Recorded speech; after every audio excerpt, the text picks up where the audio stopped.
has three wickets fell today. Three wickets fell today on day 4. This video is tragically brought to you by ACO, India's tech-first insurance company. Three wickets fell today.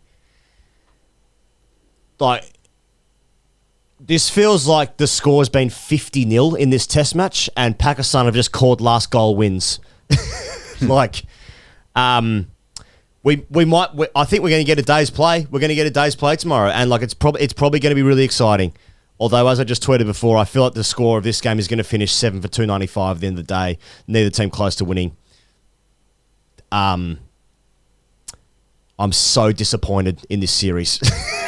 I'm really sorry. I'm really sorry, mate. I'm sorry to the people out there who probably are sick of me moaning about it.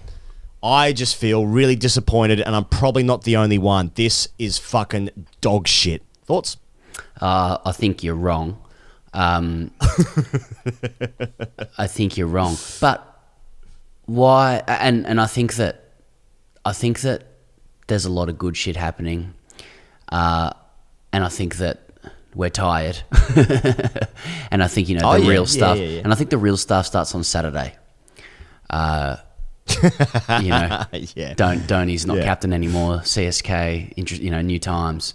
Yeah, mate. I think it's some fucking hard-nosed cricket, and I'm really interested in it in terms of like Australia's evolution, development, etc. For sure.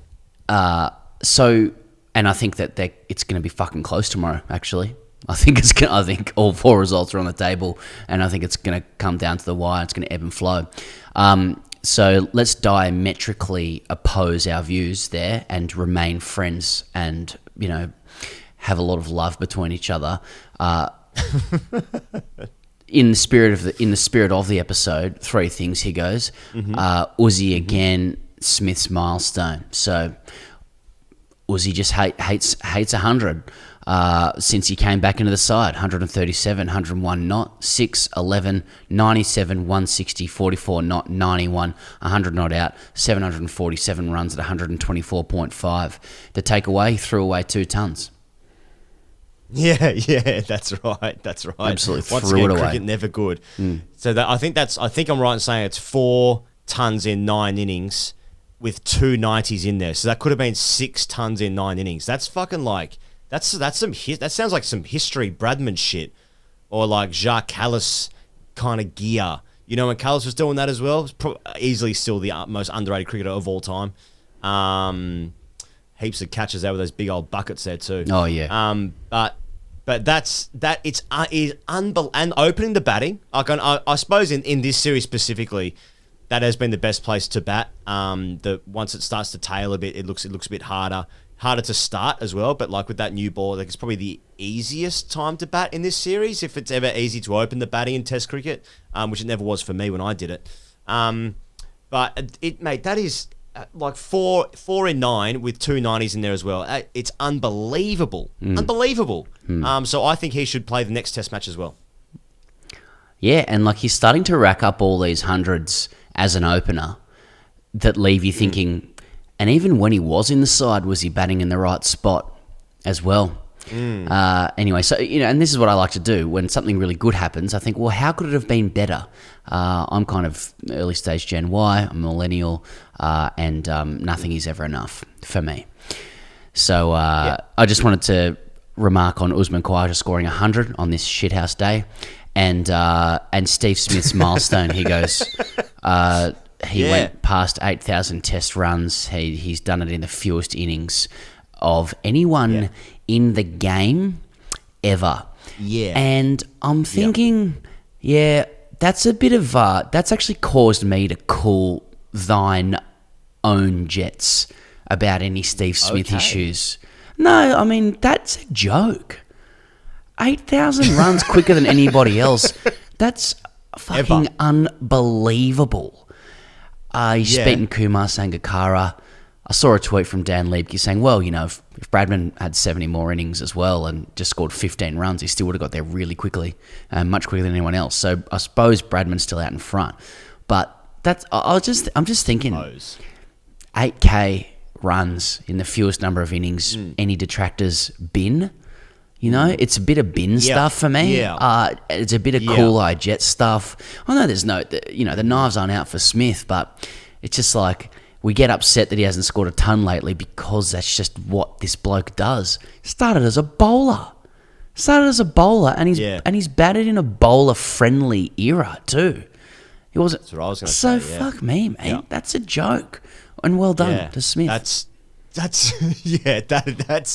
actually, in hindsight, really good. Upon reflection, that's a real stat too. Like fastest to 8K ever. That's not. There's no equinox in that. There's no equinox. Mercury in retrograde shit. You can't fake it. That's just a race to 8K, and he got there the quickest by one. He only beat Kumar Sangakkara by one. So, True. Kumar Sangakkara couldn't play against his own team. That's true. That's true. That's true. But yeah, in the bowler friendly era compared to those who have also passed 8K, and he probably lost 8 to 10 tests at the beginning.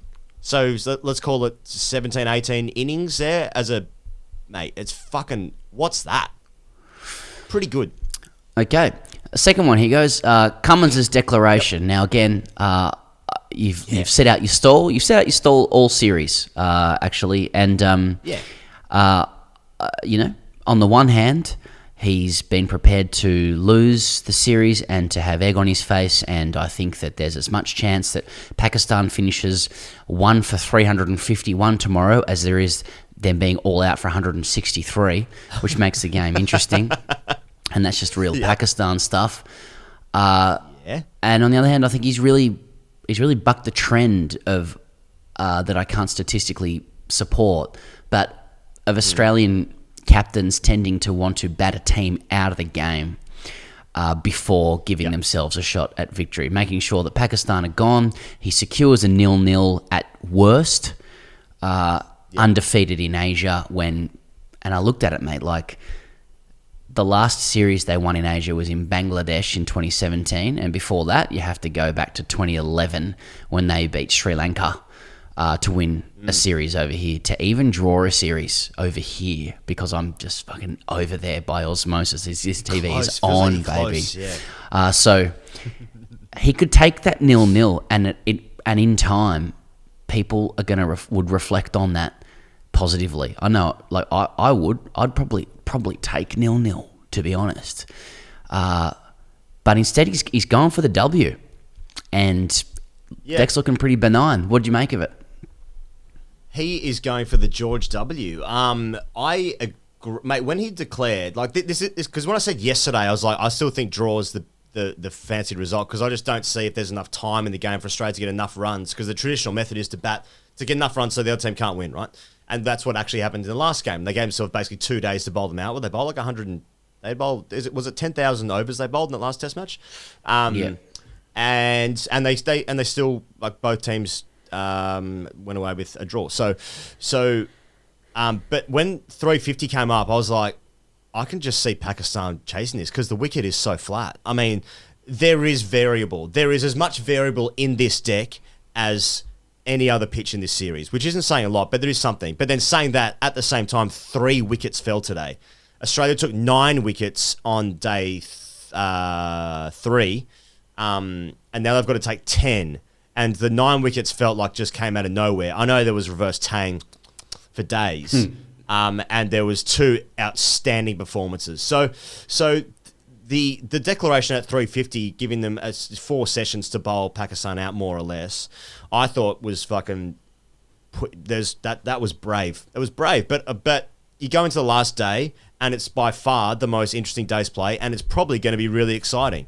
We're either going to see a record run chase in the history of Pakistan cricket, and at this ground by a factor of 150%, or Australia heroically take 10 wickets on one of the flattest decks of all time. So it's set up. Finally, 14 days into the series, that we're going to have a really exciting day's cricket, and that is good. And that's just down to the bravery of the Australian captain. You know, I agree with that. I wonder how much his declaration was also informed by, like, conversely, maybe lacking some faith in his bowlers as well, in that, like, Sure. unless the carrot is dangled to the Pakistani batters, they don't have the attack on that deck to swarm them with blokes under the lid. Like, I mean, the spinners have not looked threatening in any sense, really, for 2 tests now.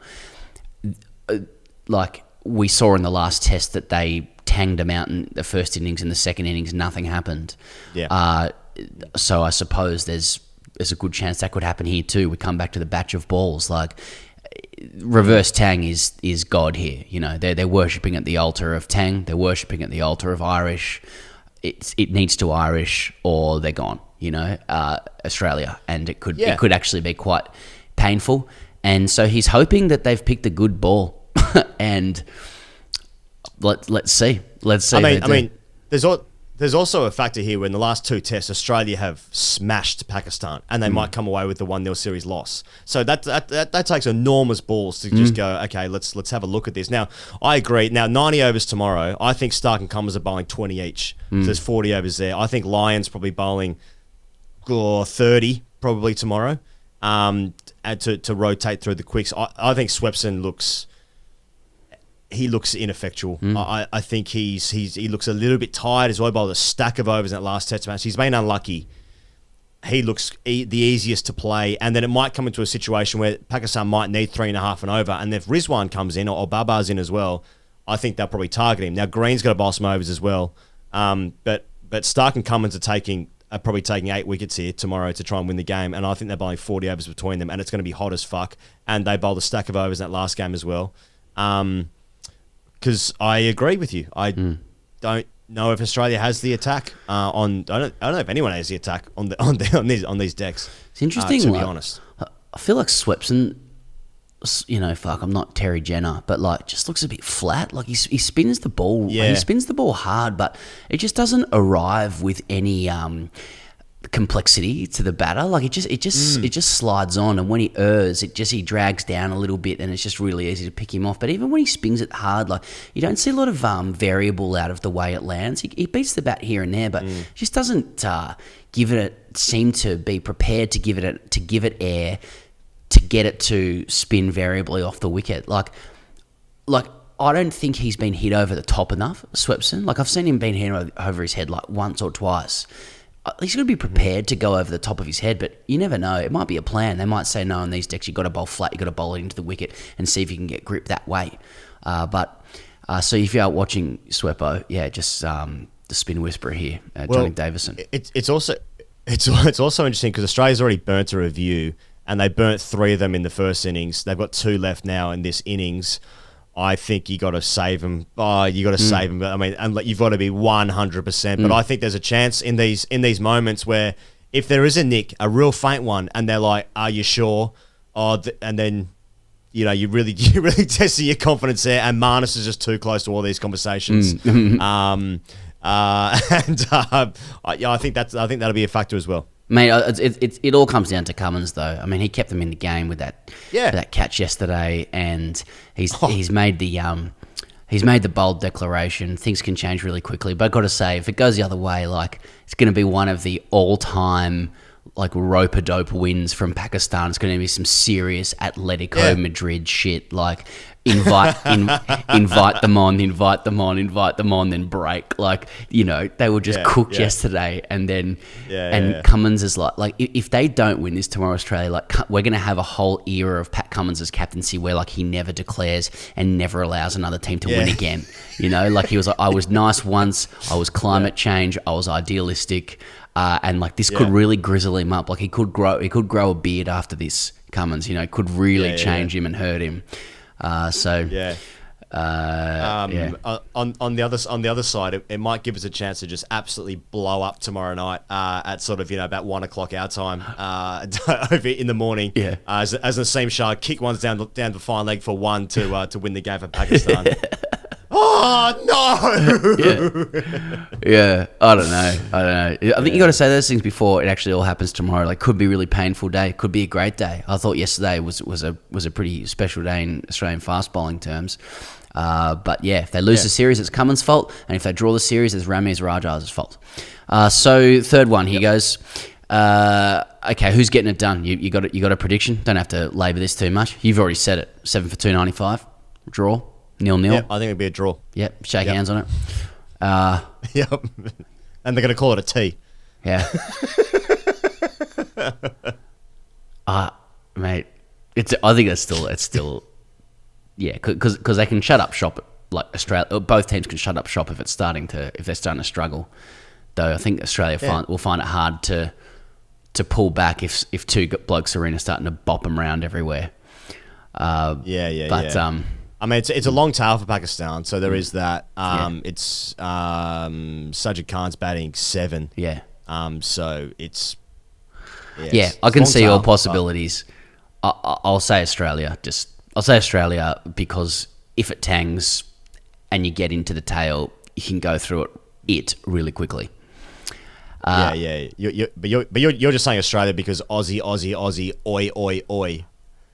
Absolutely, I am. Yeah. I do not have the capabilities of objectivity or analysis. No, that's right. Hashtag AskTGC. Thanks to our tech-first friends at ACO. Thrilled we're covering this series, no doubt. Palash Mishra writes in, boys, the way Davey and Shaheen are exchanging kisses, do you think the day is not far when the referees will start to fine for low intimacy like they do for low overrate? And I thought maybe that was a typo and he meant slow intimacy like a slow overrate. Earlier today, and we've seen this before, late yesterday, Shaheen sort of shortened Warner up and he defended it, then stuck his chest out. Then they had this kind of parody chest-to-chest scenario before going off arm in arm.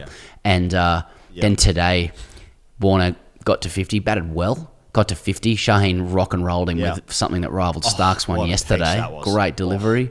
And then Shaheen shook his hand as he went off. And I was a bit like, is this fucking okay?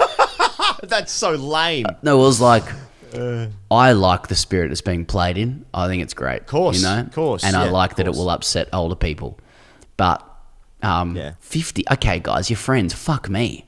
Like, okay, we get it. But 50, I think there's a shot of a couple of his mates in the background, like going, "Fuck's going on?" Yeah. Like it's like, all right, you guys are mates. Mate, it's one of the all-time alpha moves to shake a guy's hand after you just rolled him with an absolute seed. And then shaking his hand, shooketh his hand. I'm shook. And just say, well battered on your 50. I mean, the guy's got like 40 of them, doesn't he? So he might be saying, congratulations on your last test 50. That would have been good. Your career. Yeah, it would have been good if he shook his hand and said, I'm going to kill you. Seriously. That would have been good. All right, we've done it for 14 days. Day 15 is tomorrow. All results are possible. Stick around for possibly the meltdown or the party because it's Friday night in Australia of the century when we see you here tomorrow. Cheers.